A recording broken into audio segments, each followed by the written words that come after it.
Pessoal, essa aula, então, vai ficar disponibilizada no AVA, a gravação dela. Nós vamos iniciar, então, falando sobre algumas questões que nós vimos na aula passada, para encerrar essa questão de competência. Se alguém tiver alguma dúvida, pode levantar a mãozinha, pode ativar o microfone para fazer o questionamento, tá? E depois, na sequência, nós falamos sobre a ação. Essa sessão 3.4, que é o encerramento da unidade 3, ela fala sobre o que é ação, o conceito de ação, sobre as teorias que foram criadas para fins de explicar o que é ação.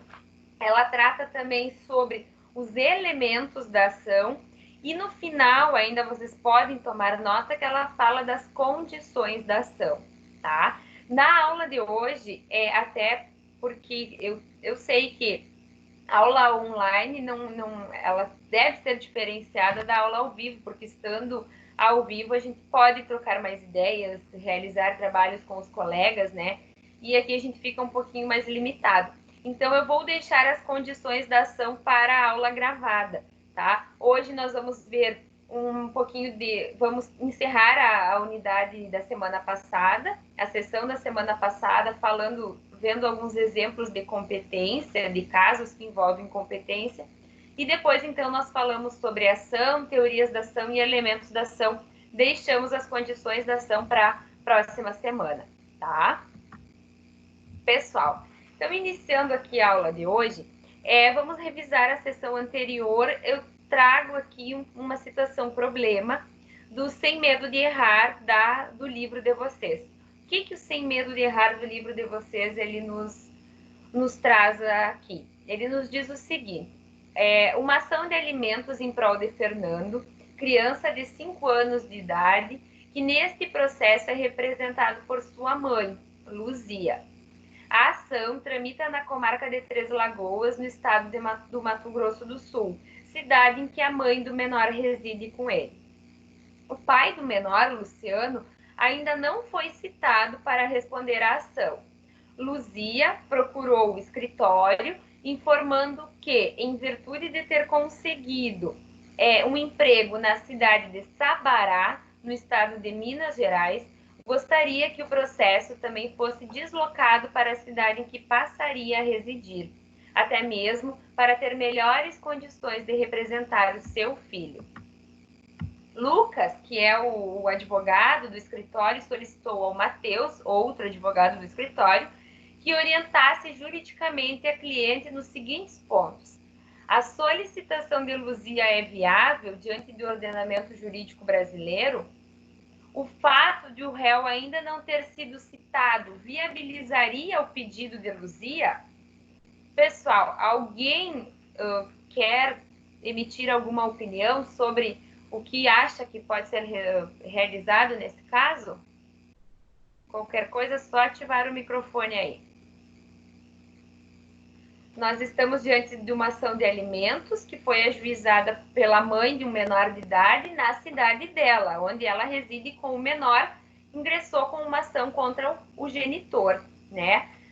Depois de ajuizada esta ação, mas antes do pai ser chamado ao processo, antes de ocorrer a citação, ela alterou o domicílio, ela conseguiu um emprego em outra cidade, em outro estado, alterou o domicílio dela e do menor, e ela pretende que esse processo também vá para a cidade onde ela vai passar a residir com a criança. É viável essa solicitação da Luzia diante do ordenamento brasileiro? Posso falar? Pode sim. É o seguinte, a ação, ela é determinada no momento do ingresso, aceitando que a competência daquele local onde iniciou a ação, não pode mais mudar, mesmo que tenha fatos posteriores. Mas eu questiono, como o pai não foi intimado ainda, ela poderia desistir dessa ação e entrar com outra? Uhum. Em uma situação, alguns casos que eu li, poderia, antes do réu ser intimado, poderia desistir da ação. Uhum. Isso, só vou ouvir a Maria Estela e daí eu falo tudo junto, tá bem?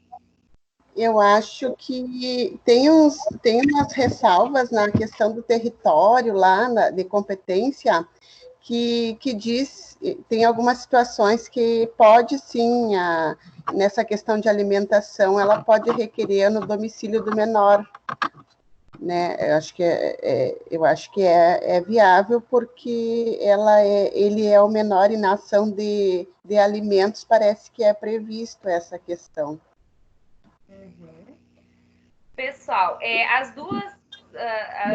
as manifestações dos dois colegas está adequada, tá? Está correta e até já na sequência nós vamos ver. Primeiro, em relação ao que o João comentou, até essa questão eu não havia apresentado para vocês, mas pode sim, né? Se não houve a citação ainda e a pessoa pretende desistir do processo, ela pode haver a desistência do processo sem ter a necessidade de ter a concordância do réu, porque ele ainda não foi citado, não foi chamado, tá? Pessoal, para responder essa questão, nós temos que ter em mente o que dispõe o artigo 43 do Código de Processo Civil.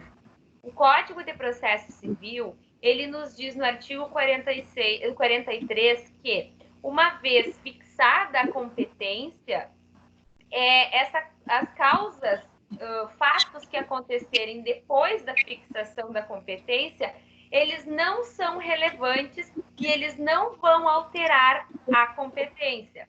Ou seja, a competência ela é afirmada a partir do momento em que ela é firmada a partir do momento em que a distribuição do processo. Então, o processo ele é distribuído na comarca de Uruguaiana, houve a fixação. Eu só peço, acho que a Maria Estela está com o microfone ligado só para ativar o mudo dele. Isso, obrigada. Tá?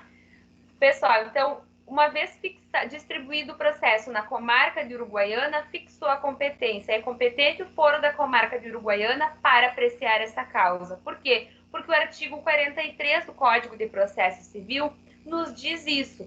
Ele trata do princípio da perpetuatio jurisdictionis, que estabelece justamente isso. Fixou a competência, o que acontecer depois é irrelevante para o andamento enfim, é irrelevante para alterar essa competência inicialmente firmada.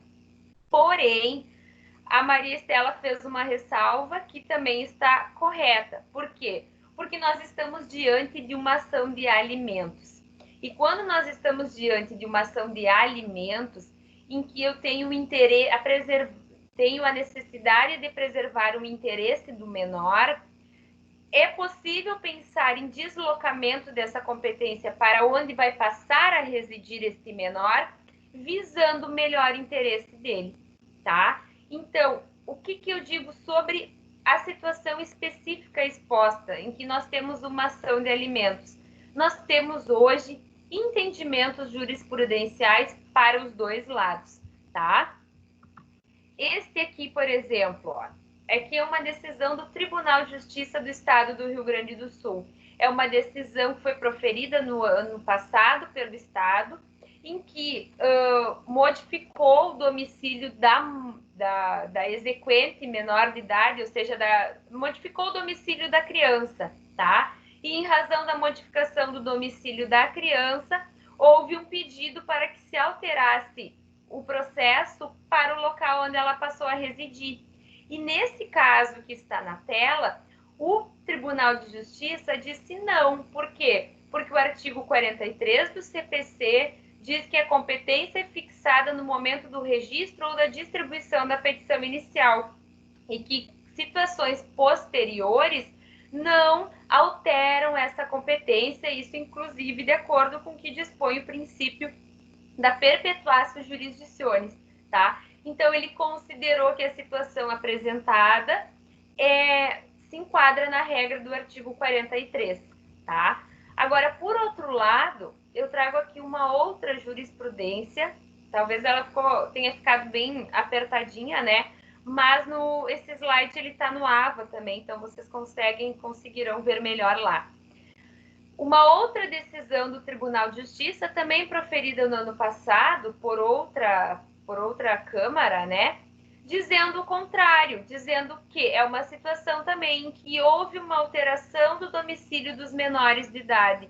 E ele diz que, embora o artigo 43 disponha que a competência é determinada no momento do registro da distribuição da petição inicial, sendo irrelevantes as modificações do estado de fato ou de direito ocorridas posteriormente, é um caso que envolve um interesse do menor, que devemos preservar o melhor interesse do menor e observar o que dispõe o 147, inciso 1º do Estatuto da Criança e do Adolescente, tá? Então, em situações como essa situação, problema apresentada, o que nós temos que ter em mente?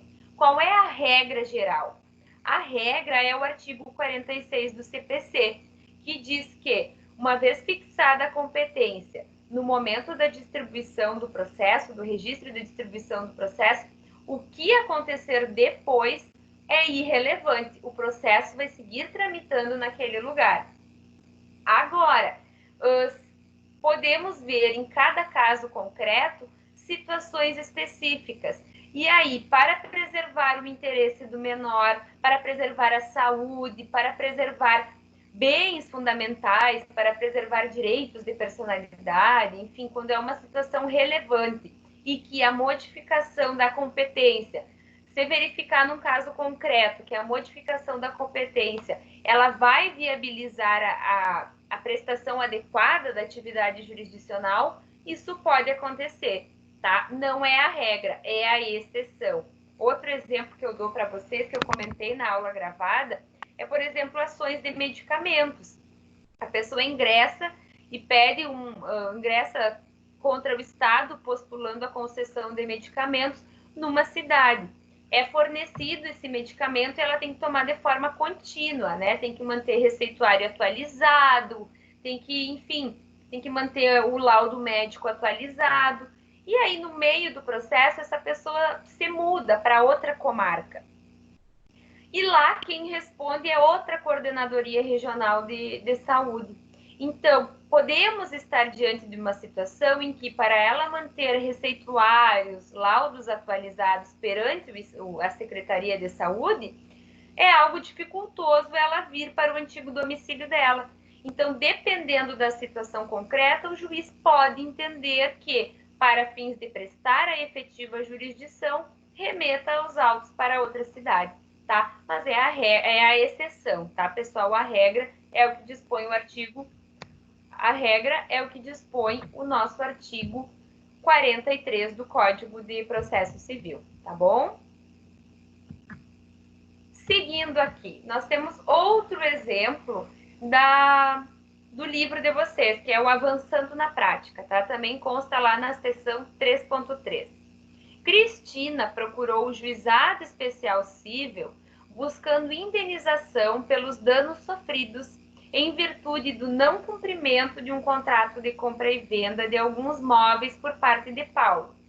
O serventuário que atendeu questionou qual seria o valor econômico da sua pretensão, ou seja, qual seria o montante por ela pleiteado. Cristina respondeu que a indenização seria no valor aproximado de 50 salários mínimos. O atendente, então, disse que ela não poderia propor a ação de ressarcimento de danos perante o juizado especial, pois esse juizado seria incompetente para dirimir questões em valor superior a 40 salários mínimos. Eu questiono a vocês, está correta essa orientação do servidor para a Cristina? Alguém deseja se manifestar? Diga, João.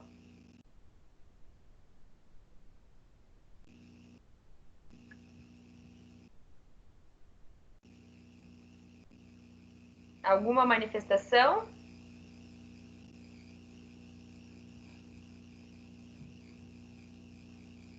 Sim. Agora? Oi. Tá, agora tá. Isso. Eu não tinha ligado.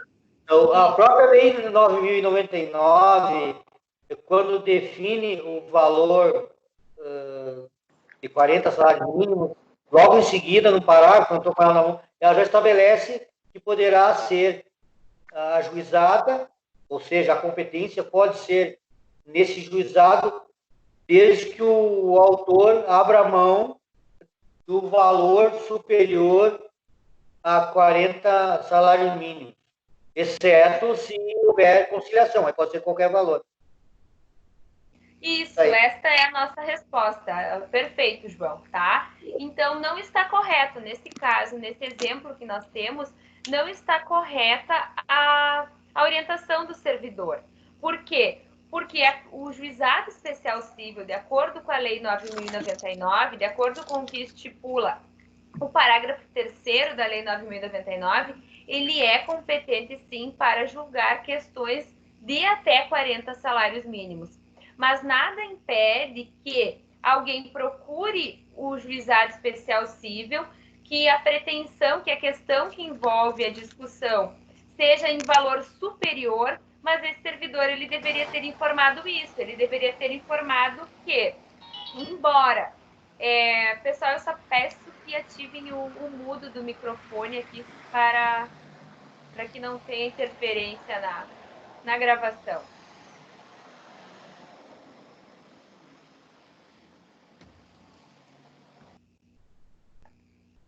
Pessoal, é o seguinte, então a orientação desse servidor ela não está adequada, porque ela pode ingressar no juizado especial civil, porém, o servidor vai ter que dizer para ela, olha, se tu optar por ingressar com a ação aqui, tu vai renunciar ao excedente, ou seja, tu vai ter que renunciar 10 mil reais da tua pretensão, a não ser que tu efetue um acordo com o Paulo e nesse acordo ele concorde em pagar o valor pretendido, tá? Então, está adequada a resposta do colega.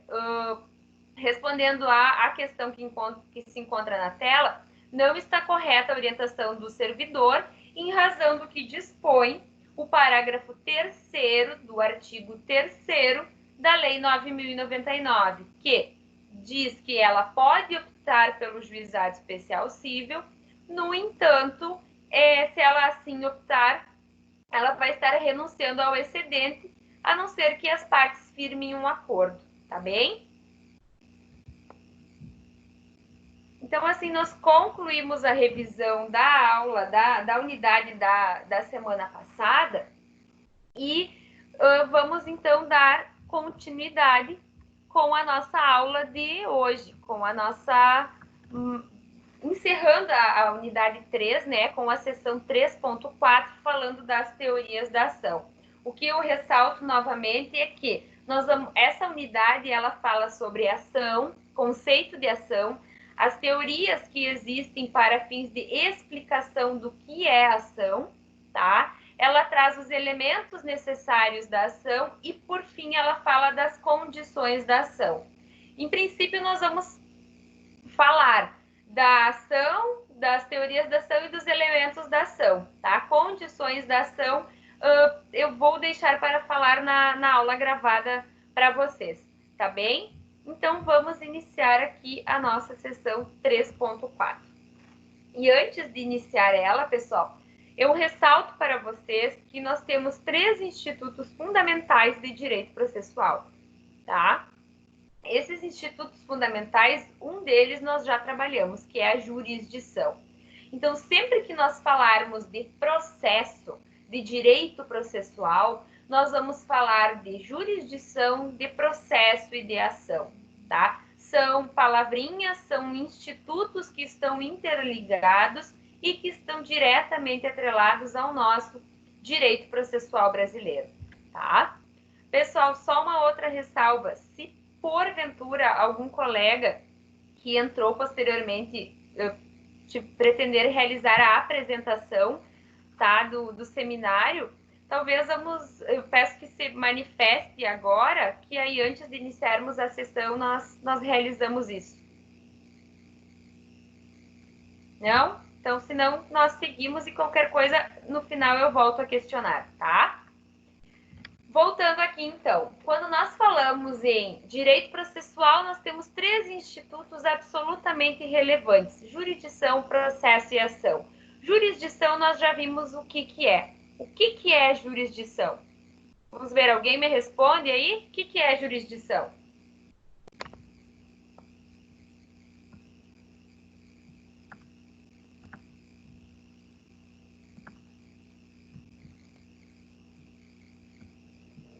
Jurisdição, pessoal, o que que é? É a aplicação do direito no caso concreto, né? A aplicação do direito no caso concreto, ou seja, o meio pelo qual se soluciona um conflito que é levado ao Estado por intermédio do Poder Judiciário e o juiz aplica o direito ao caso concreto para solucionar um conflito, para resolver uma lide. Nós vimos também, já falando do que nós trabalhamos no seminário hoje, que nem só conflitos são levados ao Poder Judiciário, mas nós temos processos de jurisdição voluntária, ou seja, são questões que, embora não sejam litigiosas, para que elas sejam positivadas, para que elas sejam confirmadas, para que elas aconteçam, há necessidade de ter o aval do Poder Judiciário, como, por exemplo, expedição de um alvará, como, por exemplo, um procedimento de interdição, um divórcio ou uma separação consensual, tá? Então, precisa ter seu procedimento de jurisdição voluntária. E, além da jurisdição, nós temos o processo e a ação, que nós vamos ver um pouquinho hoje. Processo, pessoal, o que é o processo? Até quanto a isso, não consta na sessão de vocês. Então, oportuno que vocês tomem nota, tá? O processo, ele é o complexo de atos e termos coordenados por meio dos quais a ação é exercida e a prestação da atividade jurisdicional. Então, é por meio do processo que alguém exerce o seu direito de ação, o seu direito de requerer algo ao Poder Judiciário e há a efetiva prestação da atividade jurisdicional. Já falando da ação, que nós vamos ver na sequência, o processo é o meio pelo qual a ação é exercida, tá? É o meio pelo qual o direito de ação, o direito de agir é exercido. Aqui eu avancei 2. E a ação? O que é a ação? Eu trago para vocês uma conceituação do próprio livro, tá? Do livro didático, que o Cássio Bueno diz o seguinte: ele define a ação como sendo o direito subjetivo público, ou mais que isso, o direito fundamental de pedir tutela jurisdicional ao Estado juiz, rompendo a inércia do Poder Judiciário. Então, ele traz o direito de ação, ele traz a ação como o direito subjetivo que cada um de nós temos de buscar o Poder Judiciário para reivindicar a tutela jurisdicional, para reivindicar a prestação da atividade jurisdicional em um conflito que surgiu, tá? Isso é a ação. E ainda trago para vocês outro conceito que também consta no livro e é bem importante, tá? Acho que define bem o que é a ação. A ação é, portanto, um direito meio de buscar a tutela dos direitos materiais por meio do processo. É o direito público, subjetivo, autônomo, abstrato e instrumental de formular pretensões com vistas à proteção do direito material, fim, participando tanto do seu julgamento quanto de sua execução perante o Poder Judiciário. Então, ele nos traz que a ação é o meio pelo qual eu busco a tutela dos meus direitos materiais, tá? Lembram lá do comecinho do ano, quando nós falamos que o direito material é o que traz as definições de direitos, de deveres, de obrigações e proibições, né? Enquanto que, por outro lado, o direito processual, ele é o instrumento, ele é o meio pelo qual eu busco a proteção desses direitos que o direito material me concede, tá? E a ação está atrelada a isso, ou seja, é o direito de buscar a tutela dos direitos materiais que eu possuo, tá? Perante, então, ao Poder Judiciário. E aqui já o que eu adiantei, né? Vamos relembrar, porque para falar de ação, nós temos que relembrar a diferenciação de direito material e de direito processual. O direito material dispõe sobre as normas de conduta, sobre o que é permitido e sobre o que é proibido, né? Código Civil, Código Penal. E o direito processual é o instrumento por meio do qual se exige o cumprimento, a observação de uma norma, né? Então, matar alguém é crime? Sim, previsto na norma material, artigo 121 do Código Penal. Agora, qual é o método que vai ser dar o processamento de alguém que cometeu esse crime? Vamos observar o que dispõe a norma instrumental, o processo penal, tá bem? Então, realizamos essa diferenciação. Por quê? Porque nós vamos começar a falar das teorias da ação. O que são as teorias da ação? São teorias que foram firmadas por juristas, principalmente juristas alemães e também italianos, que visaram explicar o que é uma ação. Nós vimos que a ação consiste na possibilidade de buscar o Poder Judiciário, é a forma pela qual se busca o Poder Judiciário para proteger a tutela, né? Para tutelar um bem juridicamente relevante. E com o transcurso do tempo, várias teorias surgiram para explicar como que eu exerço o direito de ação.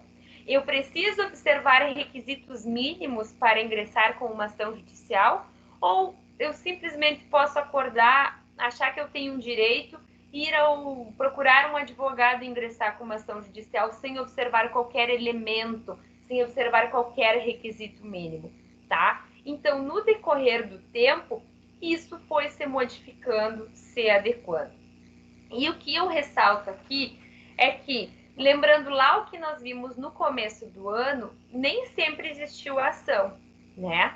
Num primeiro momento, como é que era exercido essa reivindicação, como é que eram solucionados os conflitos? Por meio de autotutela, ou seja, a lei do mais forte. Cada um fazia direito com as próprias mãos. Então, isso foi o início, né, da evolução do direito processual. No primeiro momento, cada um fazia direito com as próprias mãos.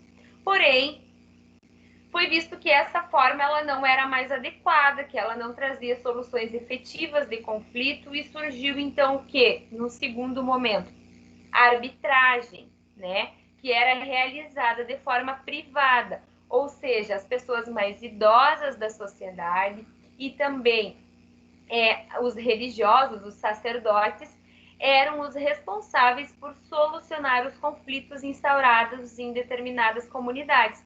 Então, surgia um conflito numa determinada comunidade, havia uma dívida, uma relação negocial entre A e B, era o padre que resolvia, era a pessoa mais idosa da sociedade que resolvia, porque havia o entendimento de que eles tinham maior conhecimento do que se passava num determinado lugar. Porém, também não foi a forma mais adequada de efetivamente dar uma solução para esses conflitos. E surge, então, a necessidade de intervenção de quem para solucionar o conflito? Do Estado, né? Então, num terceiro momento, surge o Estado como um terceiro imparcial que passa a exercer a jurisdição e passa a solucionar os conflitos aplicando direito ao caso concreto. E a partir desse momento em que nós temos o surgimento do Estado como um terceiro interveniente, né, um terceiro neutro, imparcial, que passa a solucionar conflitos, surge a questão mas de que forma ele vai solucionar o conflito? Que conflitos que podem ser levados ao Poder Judiciário, tá? E a partir daí surgem as teorias da ação, tá? Outra situação que nós já vimos em sala de aula, no comecinho do ano, quando ainda estávamos nas nossas aulas presenciais, né, pessoal? Essas teorias da ação que nós vamos ver agora, elas estão absolutamente ligadas com as fases do direito processual que nós já trabalhamos. A fase sincrética, a fase autonomista e a fase instrumentalista, né? A fase sincrética considerava o direito processual como um direito adjetivo, acessório ao direito material. A fase autonomista, ela passa a considerar ele como um direito autônomo, mas não existem instrumentos e leis específicas sobre isso. E no final nós temos a fase instrumentalista, que então o direito processual ele passa a ser como um ramo autônomo e, além disso, ele tem suas normas próprias, tá? E essas três fases, elas estão absolutamente relacionadas com as teorias da ação. E vocês vão ver isso a partir de agora. O que eu ressalto para vocês também? Essas teorias que eu vou apresentar e que constam no livro didático de vocês, elas não são assim, não é algo taxativo e que existiram ou existem somente estas teorias. Não, tá?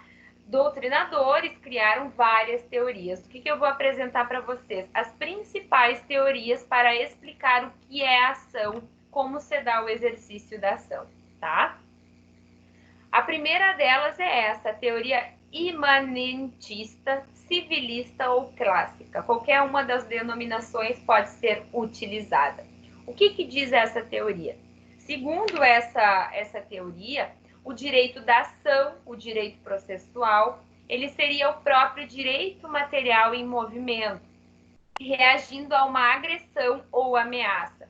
Não se analisava o direito de ação como autônomo em relação ao direito material.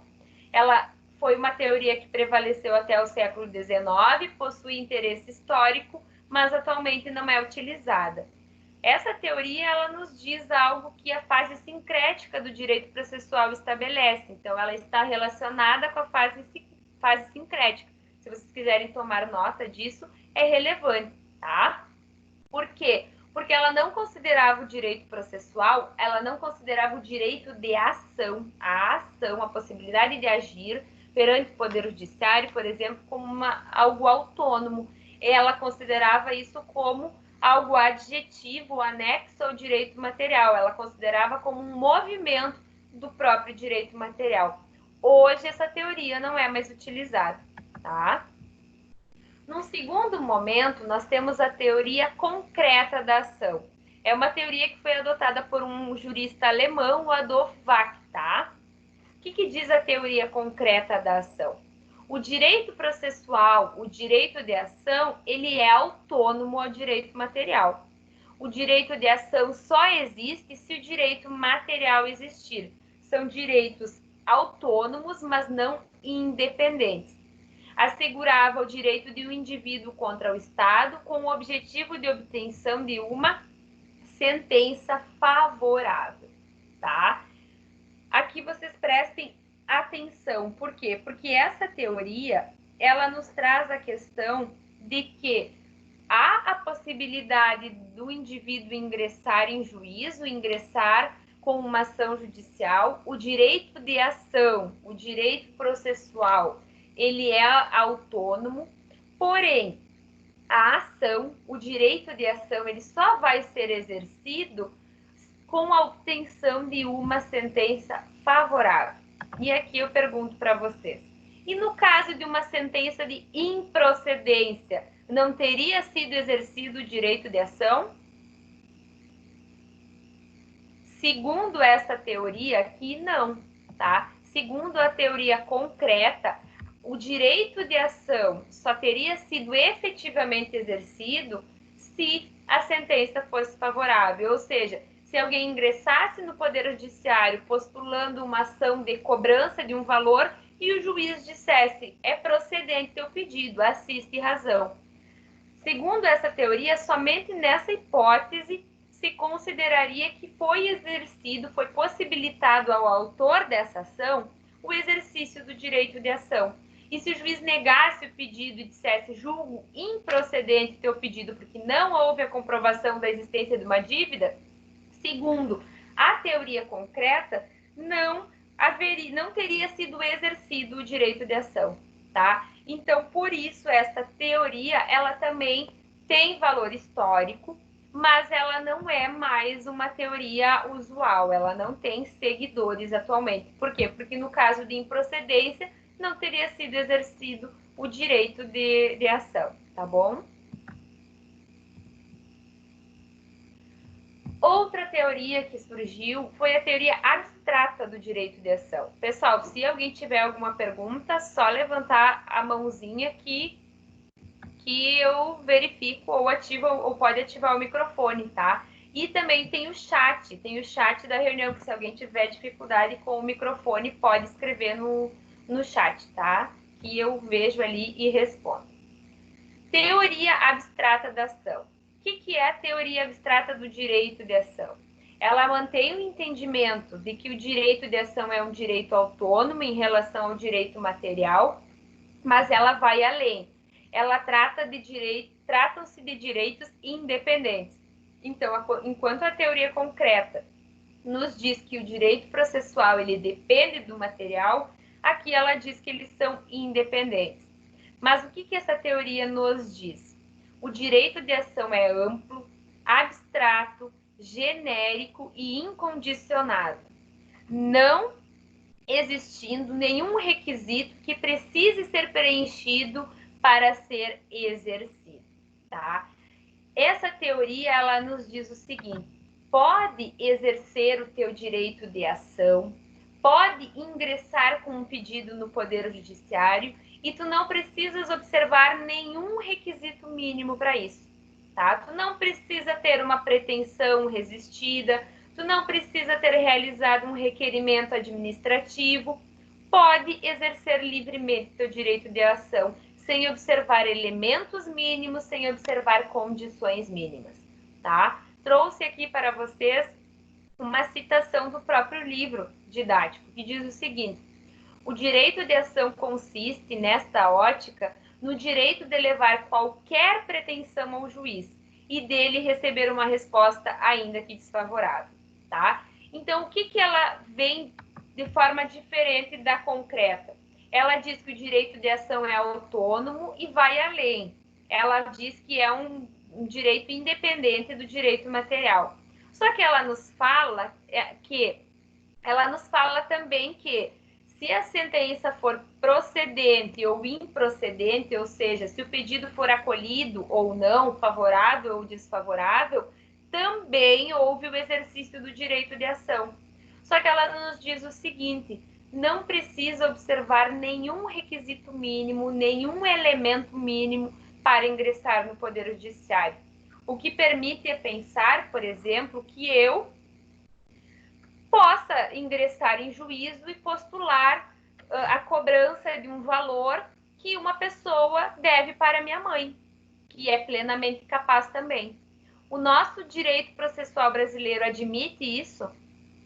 Não, né? Nós vamos ver que não, que ninguém pode pleitear em nome de outra pessoa, em nome próprio, direito alheio, tá? Mas se nós formos analisar pela ótica da teoria abstrata, nós não teríamos nenhum requisito mínimo a ser observado e poderia ser ingressada com uma ação judicial sem o preenchimento de qualquer um desses requisitos mínimos, tá? Essa teoria abstrata, ela não foi adotada pelo direito brasileiro. Então, o direito processual brasileiro não segue essa teoria. A teoria que o nosso direito processual brasileiro segue, eu peço que vocês assinalem isso no livro didático e chamem a atenção, é a teoria eclética da ação, tá? O que diz a teoria eclética da ação? Ela foi desenvolvida por um processualista italiano, o Liebman, tá? Mantém os traços principais da teoria abstrata, no sentido de que o direito da ação é autônomo e independente. Todavia, o direito de ação não é incondicional e genérico. Somente existe quando o autor tem direito a um julgamento de mérito, sendo irrelevante se favorável ou não. Tá? Ainda sobre a teoria eclética, o julgamento de mérito só ocorre nos casos se preenchidos alguns requisitos, denominados de condições da ação, e o direito processual brasileiro adotou a teoria eclética.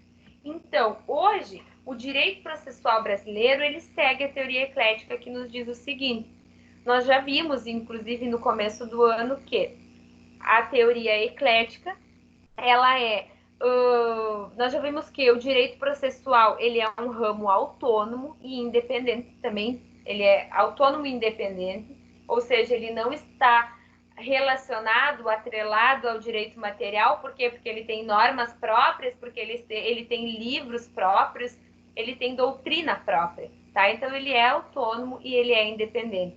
Todavia, diferentemente do que a teoria abstrata fala, ele não é incondicionado e ele não é genérico. O que, que significa isso?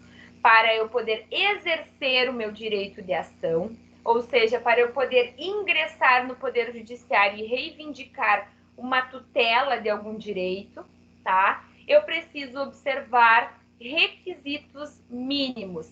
E se o juiz acolher ou negar o meu pedido, analisando o mérito da questão, o que é o mérito da questão? É o objeto do meu pedido, é o motivo pelo qual eu ingressei com uma ação judicial, vai ter sido exercido o direito de ação, tá? Então, o Brasil segue esta teoria, dizendo que o direito de ação, ele é exercido quando observados os requisitos mínimos, observada a presença de condições mínimas, se ingressa com uma ação e o juiz analisa o mérito, acolhendo em parte ou não acolhendo uma pretensão, tá?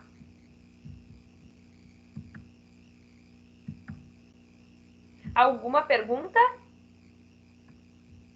Não? Seguimos aqui, então, tá?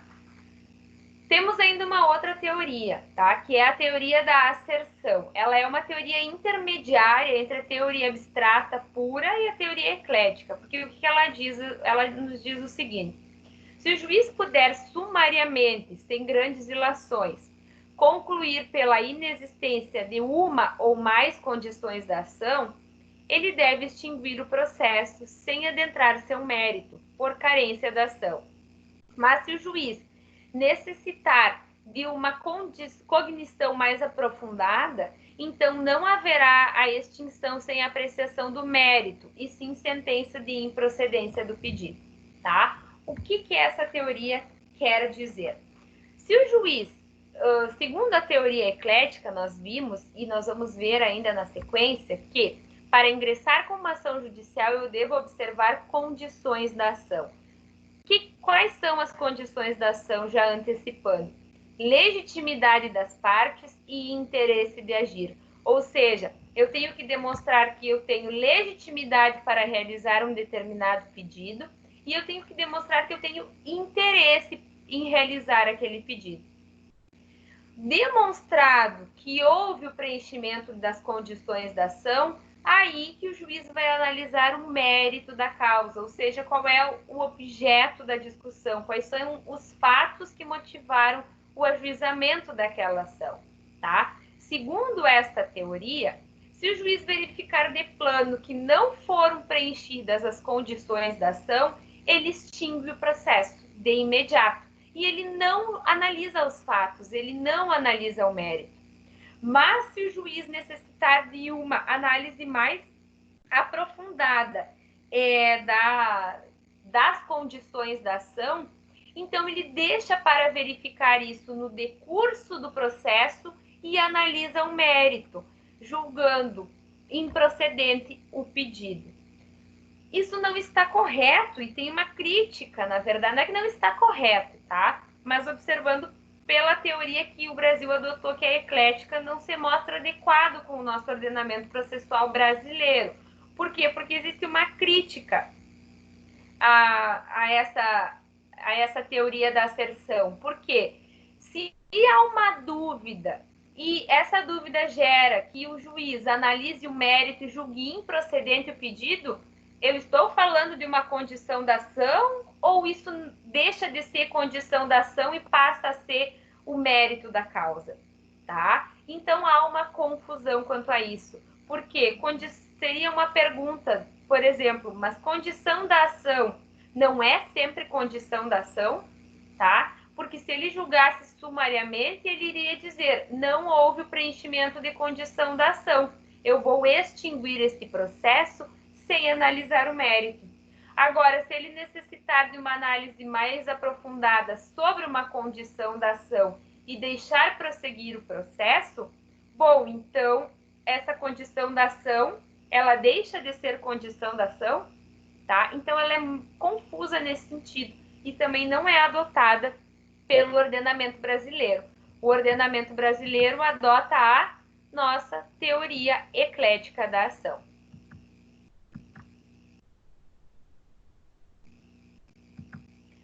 Seguindo aqui, pessoal, nós vamos adentrar nos elementos da ação. Então, visto o que é uma ação, visto quais foram as teorias que surgiram no decorrer da história do direito processual para explicar como se dá o exercício do direito de ação, visto que o Brasil adotou a teoria eclética, a qual diz que direito processual é autônomo, direito processual é independente.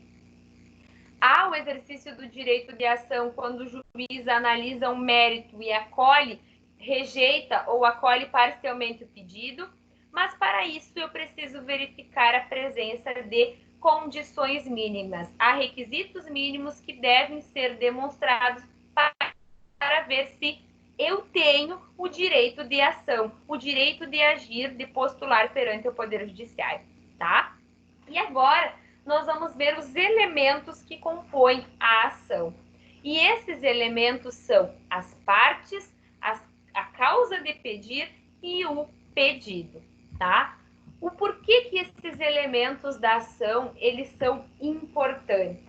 Num primeiro momento, os elementos da ação, eles são importantes para identificar a ação, tá? O que nós vimos na semana passada? Nós vimos definições de competência, né? Nós vimos que jurisdição é um poder, que ele é exercido nos limites da competência de um juiz, tá? E nós vimos que essa competência, ela pode ser quanto ao valor da causa, ela pode ser quanto à matéria, né? Ela pode ser quanto à pessoa, ela pode ser quanto à matéria.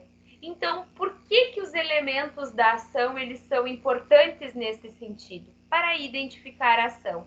A partir do momento que uma pessoa ingressa no Poder Judiciário e apresenta o seu pedido, que é um dos elementos da ação, e esse pedido diz, olha, eu venho postular em juízo a concessão de um benefício previdenciário de auxílio-doença em razão de um acidente normal que eu sofri.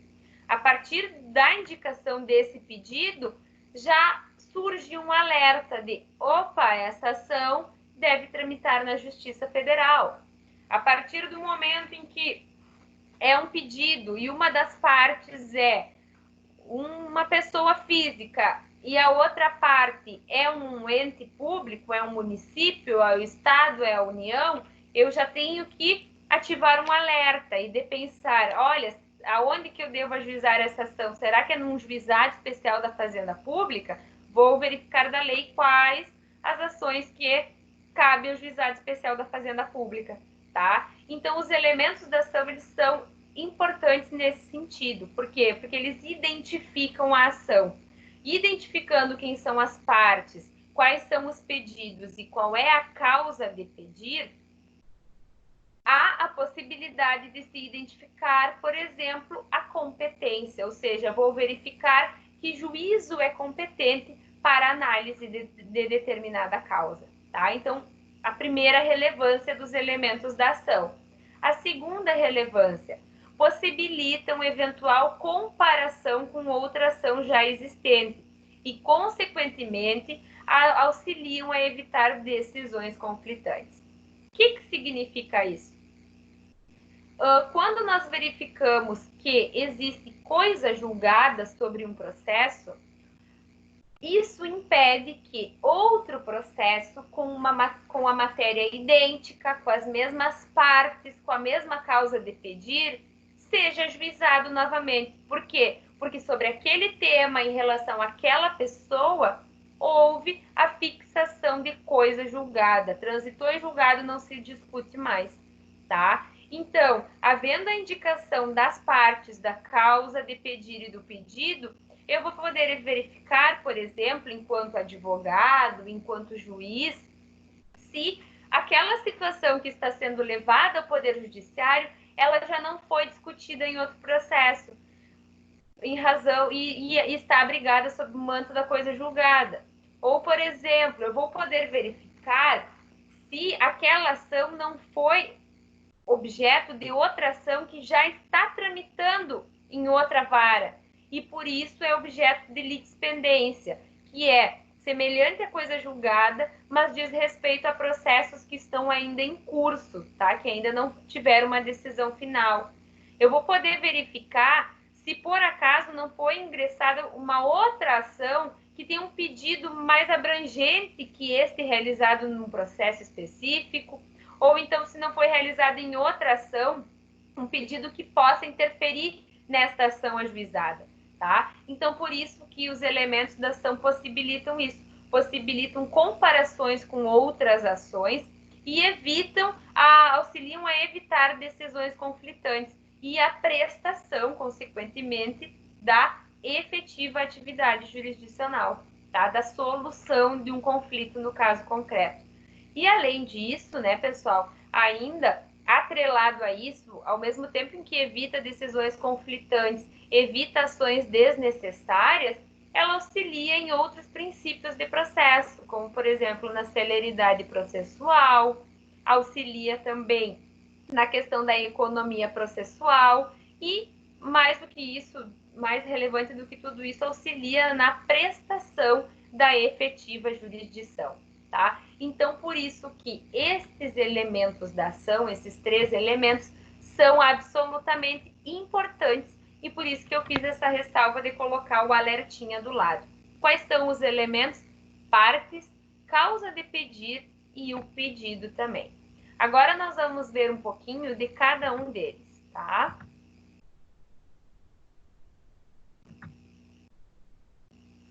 Partes, tá? Quem são as partes? O que é partes? As partes podem ser chamadas também de sujeito. Então, as partes de uma ação, as partes de um processo ou os sujeitos de um processo, sujeitos de uma ação, tá? Quem são as partes? O autor e o réu de um processo.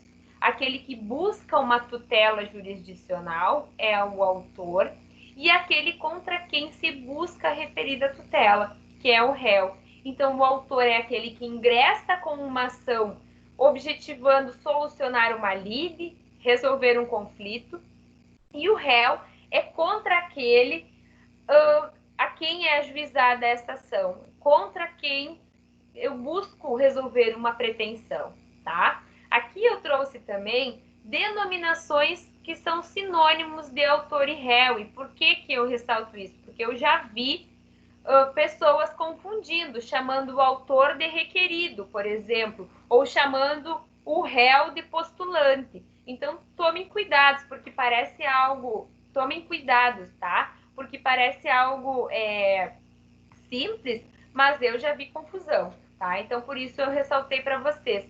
O autor de um processo, aquele que entra com um pedido, ele pode ser chamado de autor, ele pode ser chamado de requerente, pode ser chamado de postulante, pode ser chamado de reclamante, e isso acontece rotineiramente na Justiça do Trabalho.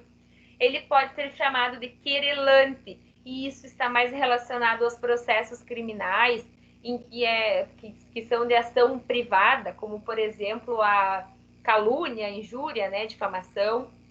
Eles podem ser chamados de demandantes, podem ser chamados de denunciantes, né? O denunciante no processo criminal, no caso do Ministério Público, numa ação penal pública, tá? E o réu? O réu, por sua vez, o sinônimo de réu pode ser tratado como réu, como requerido, como postulado. Na Justiça do Trabalho pode ser chamado de reclamado, querelado, tá? No crime, demandado e também acusado. Acusado é bem comum no crime também, tá? Então, as partes, que é um dos elementos da ação, é o autor e o réu no processo, aquele que busca uma tutela, uma proteção jurisdicional, uma proteção do Poder Judiciário, aquele que procura o Poder Judiciário para que seja resolvido um conflito, e aquele contra quem é acionado um processo contra quem é acionado uma ação judicial, tá? Seguindo aqui, pessoal, nós temos outro elemento da ação, que é o pedido, tá? O pedido se trata de outro elemento da ação e ele corresponde ao bem da vida pretendido. O pedido é aquilo que se pretende com o processo judicial, aquilo que eu busco ajuizando uma demanda, tá? Trata-se do objeto de uma ação. Ingressei com uma ação que eu pretendo a cobrança de R$10.000 de um cliente da loja que eu sou proprietário. Desse modo, postula-se a condenação da parte réu ao pagamento de R$10.000. O pagamento de R$10.000 é o meu pedido, tá? O pedido, ele pode ser visto sob dois prismas. Ele é subdividido em pedido imediato e pedido mediato. Existe numa ação um ou outro? Não, tá? Um pedido, ele se subdivide nesses dois prismas, tá? De forma imediata e de forma mediata. O que é o pedido imediato, tá? O pedido imediato é o pedido direto. É o que uma pessoa pretende com o ajuizamento de uma ação. Então, numa ação de cobrança em que o fulano ingressa com uma ação cobrando R$10.000 do ciclano, qual é o pedido imediato desta ação? A cobrança, a condenação da parte ré ao pagamento de R$10.000. É algo que diz respeito aos fatos, ao que aconteceu, ele me deve e eu quero cobrar esse valor. É o pedido imediato. Agora, quando eu falo em pedido mediato, eu estou falando do pedido indireto que é realizado.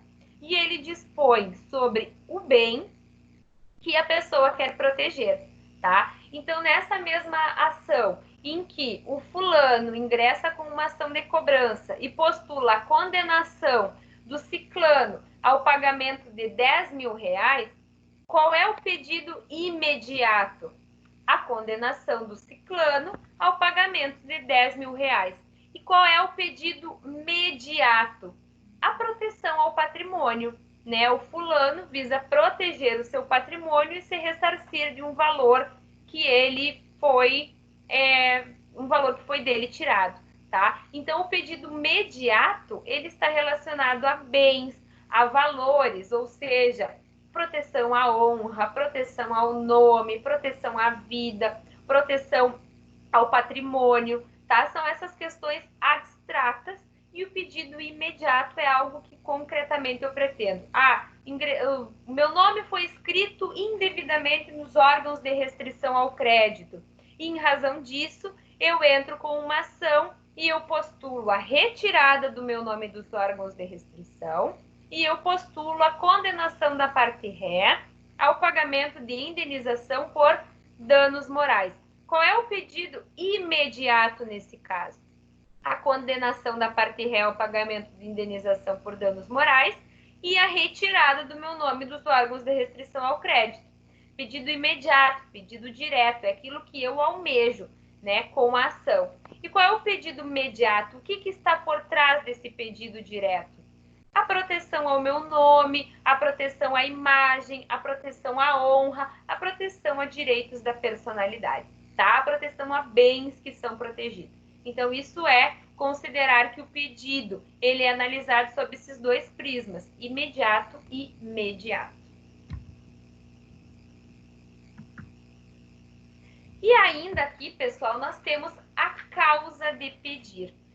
A causa de pedir, ela corresponde aos fundamentos de fato e de direito que embasam o pedido formulado.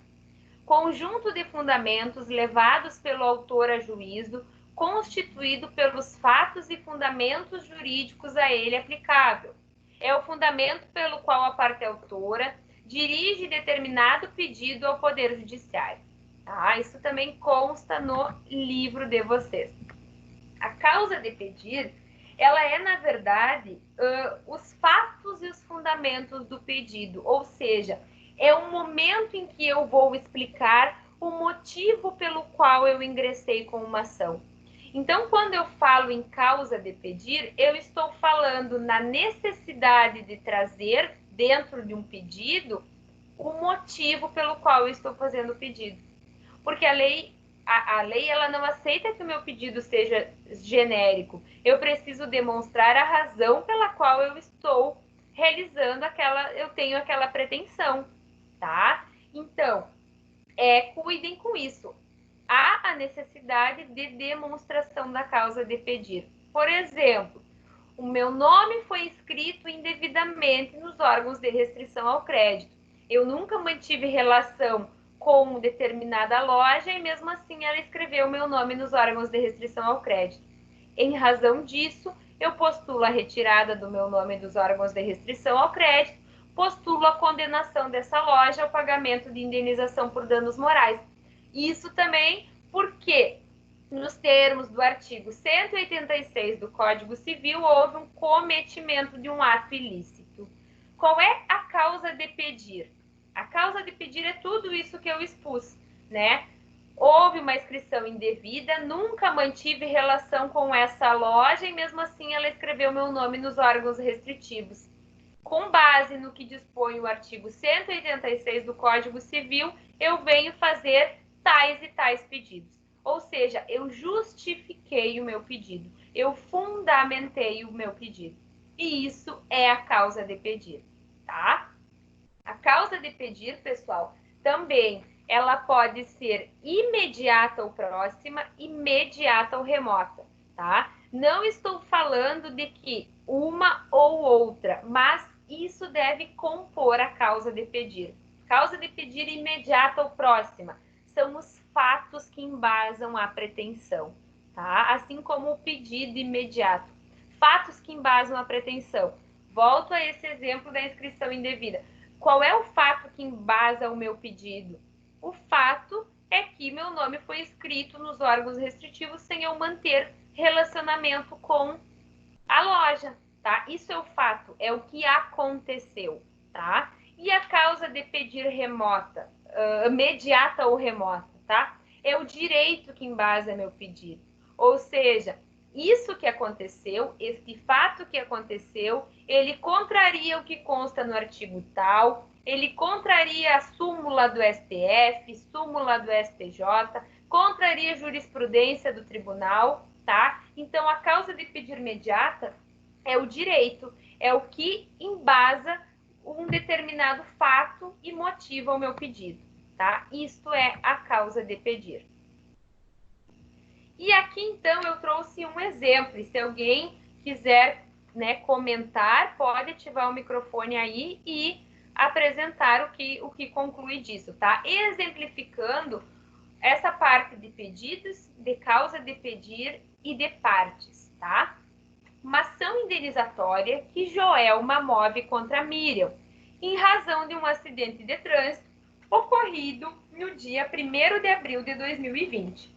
Joelma ajuizou uma ação contra Miriam, referindo que esta foi responsável pelo acidente, pois invadiu a via preferencial, na qual Joelma transitava com o veículo. Faltou um ponto ali. Joelma postulou indenização por danos materiais, no valor de R$5.000, em razão dos gastos que teve com o veículo, e indenização por danos morais, no valor de R$50.000, alegando que sofreu danos severos à integridade física e estética, tá? Com base nessa situação hipotética, pergunta-se: quem são as partes nesse processo? Quem são as partes nesse processo? Alguém se habilita? Alguém responde? Quem é a parte autora?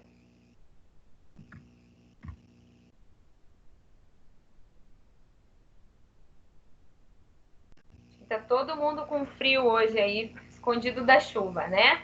Tá. Pessoal, a parte autora nesse processo, quem é o requerente, o postulante, né, o demandante? É a Joelma. Por quê? Porque é a Joelma que move a ação contra a Miriam.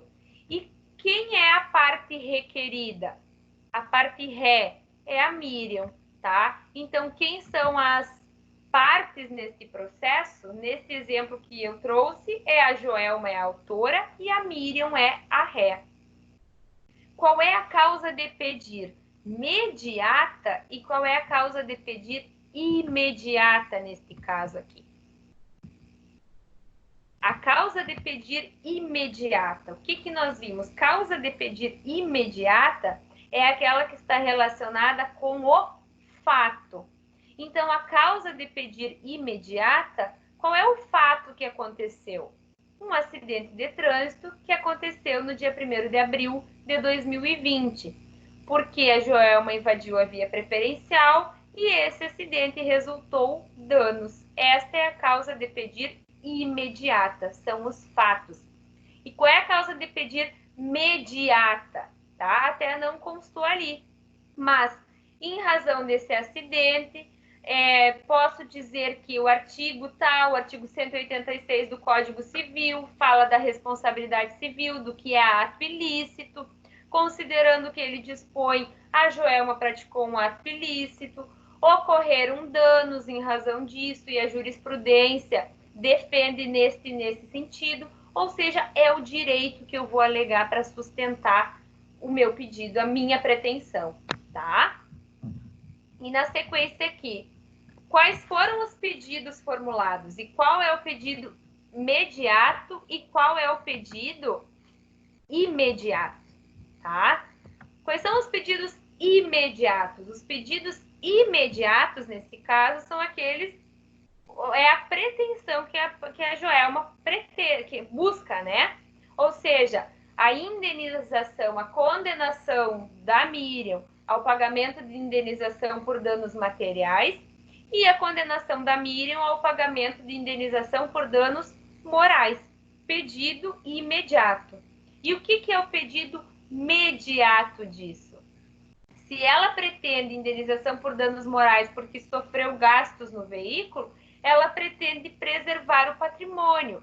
Ela pretende buscar indenização por danos morais porque ela sofreu danos severos à integridade física e estéticos, ou seja, ela pretende proteger direitos da personalidade, a integridade física, o corpo, a parte estética, tá? Então, são os pedidos mediatos, tá? Entendida essa parte, pessoal? E aqui, mais uma pergunta.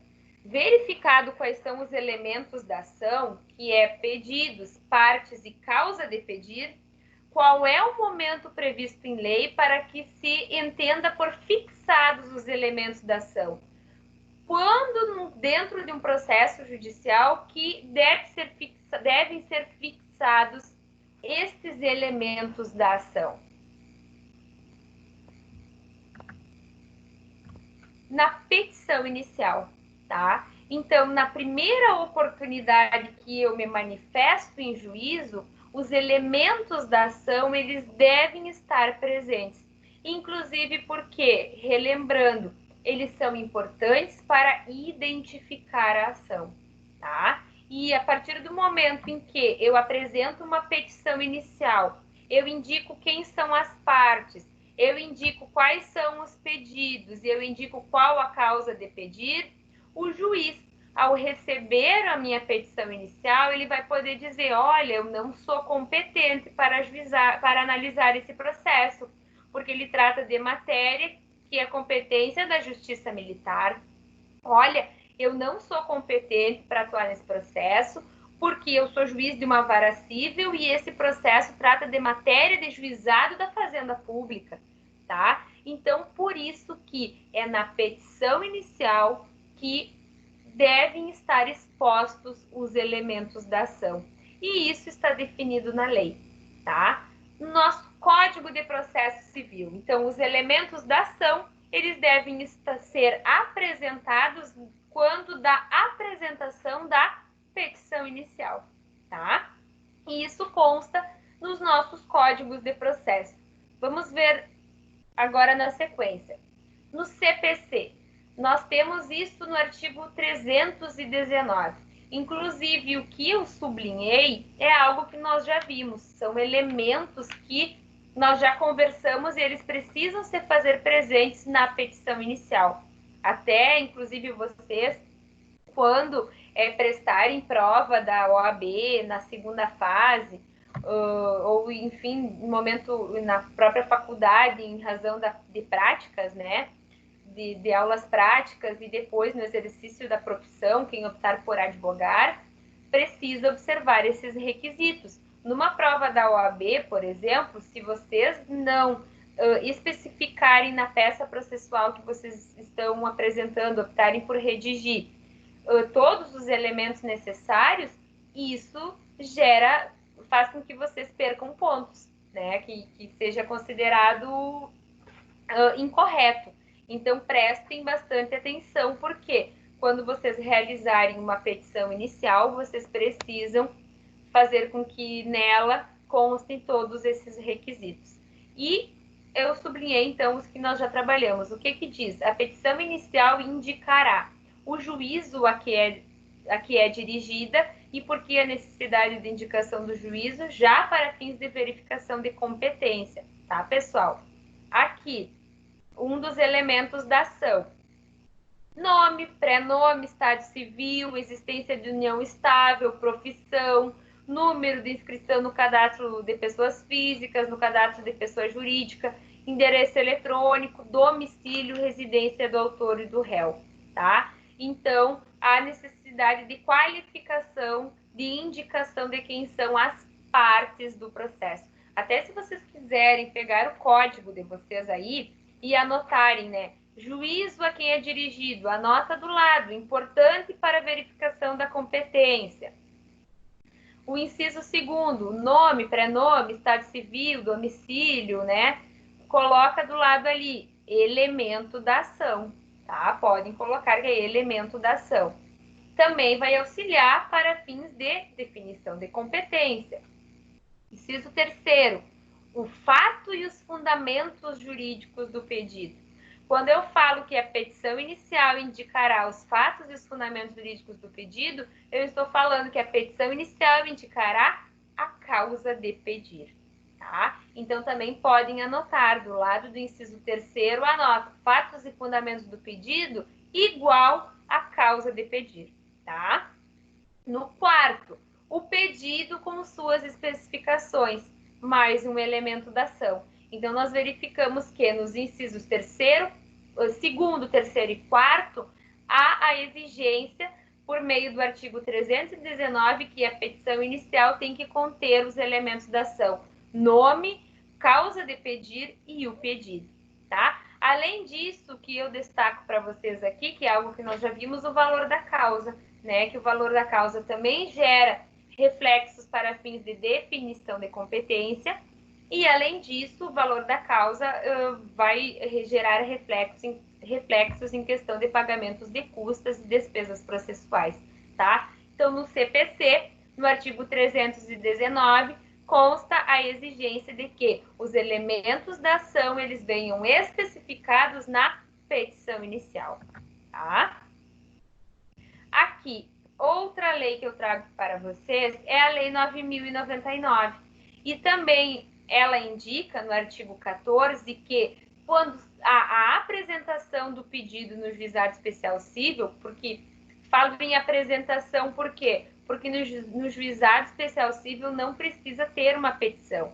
A pessoa pode ir livremente ao balcão do fórum e narrar, né? Ela pode falar verbalmente ao servidor que vai redigir tudo isso a termo. E nessa narrativa, nessa apresentação que ela tem que fazer, que é um termo de apresentação, tem que constar o nome, a qualificação e o endereço das partes, os fatos e os fundamentos de forma sucinta, o objeto e seu valor. Ou seja, no artigo 14, parágrafo 1º, nos incisos 1, 2 e 3, ela traz que, quando apresenta um pedido no juizado especial civil, seja por meio de um termo de apresentação, indo lá no balcão do fórum e falando para o servidor, ou seja por meio de uma apresentação de um documento escrito, deve estar presentes os requisitos da ação, tá? Os elementos da ação: nome, os fatos e fundamentos, igual a causa de pedir, o objeto do seu valor, o pedido, tá? Inclusive consta no caput do parágrafo 1º, né, do pedido constarão, né? E no nosso Código Penal, de processo penal, aliás, a situação não é diversa, tá? No artigo 41, até eu não coloquei, por um lapso não ficou ali que o artigo 41 é do CPP, tá? Mas vocês, quando baixarem o arquivo do slide, anotem que o artigo 41, aqui o slide faz referência, é o artigo 41 do CPP, do nosso Código de Processo Penal. Também ele diz isso, ó, a denúncia ou a queixa conterá a exposição do fato criminoso, com todas as suas circunstâncias, a qualificação do acusado ou esclarecimentos pelos quais se possa identificá-lo, a classificação do crime, quando necessário, o rol de testemunhas. Então, quando o artigo 41 fala da necessidade de exposição dos fatos com todas as suas circunstâncias, ela está falando da necessidade de apresentar uma causa de pedir, o motivo do pedido. Quando o artigo 41 fala em necessidade de qualificação do acusado ou de esclarecimentos que possa identificá-lo, ela fala da necessidade de indicação da parte, né? Indicação da parte, identificação dela. E ainda também, quando fala classificação do crime, também fala algo atrelado quanto aos fatos, ou seja, a causa de pedir, apresentei o fato, tenho que apresentar o crime, a conduta criminosa a que esse fato se enquadra e, consequentemente, pedir a condenação desse acusado, né? No caso, o Ministério Público, por meio de denúncia. Quando é queixa, que envolve ações privadas, aí sim, então, é uma pessoa privada que ingressa com o pedido. Então, nós vimos que os elementos da ação, eles devem estar presentes na petição inicial. Quando apresentam um pedido, seja na Justiça Crime, seja na Justiça Trabalhista, seja no Juizado Cível, tá? Em todas essas searas, o pedido, as partes e a causa de pedir, eles devem estar discriminados e especificados na petição inicial, sob pena de essa petição inicial ser considerada defeituosa e o juiz ter que intimar a pessoa para emendar, e se essa pessoa não proceder à emenda dessa inicial, não adequar, por exemplo, não apresentar os pedidos corretos, não apresentar uma causa de pedir, esse processo ser extinto sem a análise do mérito da questão, ou seja, sem possibilitar a parte de exercer o direito de ação, porque ela não preencheu os requisitos mínimos para isso, tá? Então, há a necessidade da presença dos elementos, porque não posso simplesmente ingressar com uma ação judicial, inserir as partes, inserir uma causa de pedir e não realizar um pedido final. Por quê? Porque consta no 319 que na petição inicial deve haver a indicação dos pedidos com as suas especificações, ou seja, a vedação, inclusive, de que esse pedido seja genérico, né? A vedação de que uma pessoa ingresse com uma ação e diga postula a procedência dos pedidos. Mas que pedidos são esses? Devem ser especificados. E se a parte não esclarece, o juiz vai intimar para emendar. E se a parte não emenda, bom, julgo extinto o teu processo, sem julgamento do mérito da questão, porque não foram preenchidos os elementos da ação, não foram preenchidos os requisitos mínimos, e assim o juiz fazendo, a parte fica impossibilitada de exercer o seu direito de ação, tá? Então, por isso, a relevância dos elementos da ação. E aqui, pessoal, só brevemente uma pincelada, nós temos ainda a questão das condições da ação. As condições da ação eu vou passar para vocês na próxima aula gravada, tá?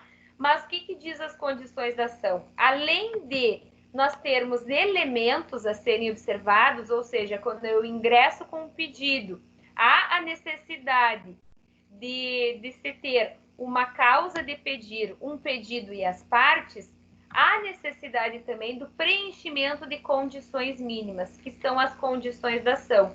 Hoje nós temos duas, a legitimidade para a causa e o interesse processual. Ou seja, a parte tem que ser legítima para reivindicar determinado direito e, além disso, ela tem que demonstrar que ela tem interesse de reivindicar aquele direito, sob pena de, assim não fazendo, ser rejeitado o pedido e o juiz extinguir o processo sem a resolução, sem a análise do mérito do objeto da questão, porque não foram observados os requisitos mínimos, tá? Vejam que, falando em elementos da ação, em condições da ação, em necessidade da existência desses requisitos que são mínimos, eu vejo, né, vocês podem verificar a aplicação da teoria eclética da ação, ou seja, pode ingressar com ações judiciais de forma livre, vai ser exercido o teu direito de ação se o juiz julgar procedente, improcedente ou parcial procedente o teu pedido.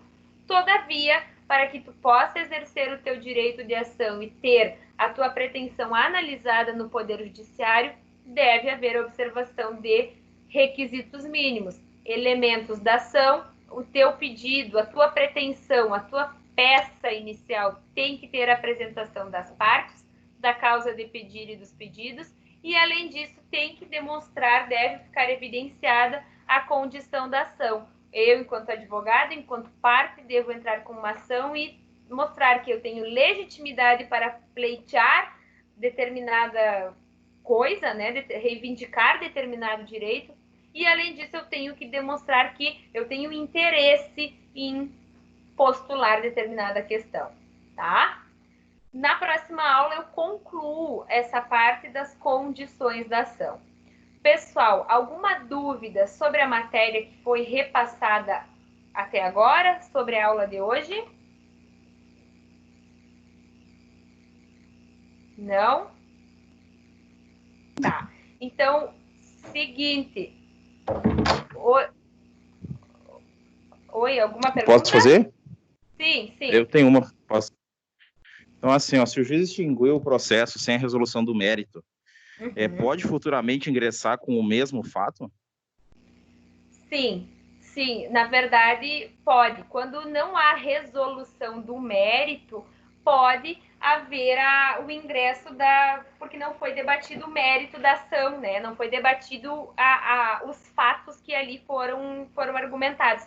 Então, essa ação, como não houve análise do mérito, essa pessoa ela pode ingressar com uma nova ação judicial que envolva os mesmos fatos.